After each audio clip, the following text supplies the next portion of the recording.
किसी जमाने में योगी आदित्यनाथ के खिलाफ चुनाव लड़ चुके यूपी के चिल्लूपार सीट से पूर्व विधायक और सपा नेता विनय शंकर तिवारी मुश्किल में आ गए हैं। सोमवार की सुबह विनय तिवारी के लिए जैसे बड़ी आफत लेकर आई। सुबह इनके धर्मशाला आवास और अन्य ठिकानों पर ईडी की छापेमारी से हड़कंप मच गया। विनय शंकर तिवारी के 10 ठिकानों पर ईडी ने ताबड़तोड़ तरीके से छापेमारी की। सपा नेता विनय शंकर तिवारी के गोरखपुर, लखनऊ, नोएडा और मुंबई के तमाम ठिकानों समेत देश के अलग अलग हिस्सों में ईडी ने एक साथ कार्रवाई को अंजाम दिया। ईडी ने चार्जशीट पहले ही तैयार कर ली थी। जल्द ही इसे अब कोर्ट में भी पेश किया जाएगा।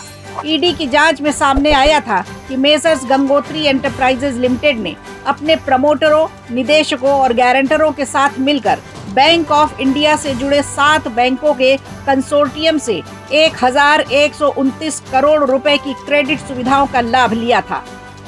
बाद में इस रकम को सपा नेता ने दूसरी कंपनियों में डाइवर्ट कर दिया था और बैंकों को रकम वापस नहीं की थी।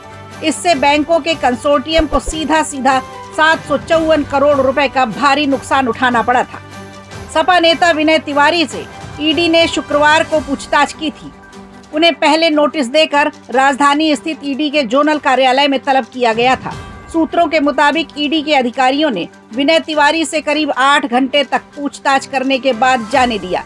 उन्हें अगले सप्ताह कुछ दस्तावेजों के साथ दोबारा आने की हिदायत दी गई थी। देखा जाए तो विनय तिवारी के गमन का ये कोई पहला मामला नहीं है। इसके पहले भी पूर्व विधायक तिवारी की 72 करोड़ रुपए की संपत्तियों को नवंबर 2023 में जब्त किया गया था।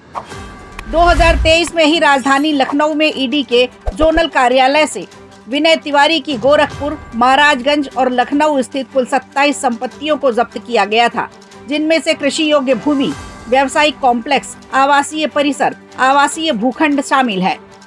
फिलहाल बैंकों की शिकायत पर सीबीआई मुख्यालय ने केस दर्ज किया था, जिसके बाद ईडी ने विनय तिवारी समेत कंपनियों के समस्त निदेशक, प्रमोटर और गारंटर के खिलाफ मनी लॉन्ड्रिंग एक्ट के तहत केस दर्ज कर जांच शुरू की है। विनय शंकर तिवारी ने अपने राजनीतिक करियर की शुरुआत 2007 में की, लेकिन हार का सामना करना पड़ा। गोरखपुर लोकसभा सीट से योगी आदित्यनाथ के खिलाफ चुनाव लड़ चुके हैं। बसपा के टिकट पर 2017 में विनय शंकर तिवारी पहली बार चिल्लूपार सीट से विधायक बने थे। विनय शंकर के पिता हरिशंकर तिवारी का एक समय में काफी दबदबा था।